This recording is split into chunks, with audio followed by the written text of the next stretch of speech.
Il primo segnale d'allarme era stato lanciato dalle Confindustrie di Padova e Treviso, adesso Veneto Centro. Crescita rallentata nel terzo trimestre, infrenata l'export.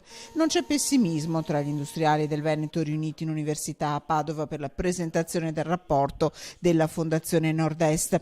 Veneto, Friuli Venezia Giulia e Trentino Alto Adige sono tornate a tirare nel 2017, ma la sfida, alla luce dei segnali più recenti, passa dalla capacità di innovazione e formazione di capitale umano. Davanti alla platea di industriali e al mondo accademico, il ministro dell'economia Giovanni Tria difende la manovra. Il dialogo con l'Europa resta aperto, ma il governo va avanti.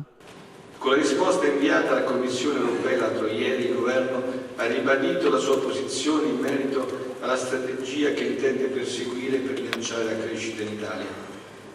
Da una parte si intende proseguire il dialogo con la Commissione, ma dall'altra dobbiamo anche lavorare concretamente a rendere efficaci le misure che abbiamo disegnato o che si stanno disegnando per supportare la nostra strategia.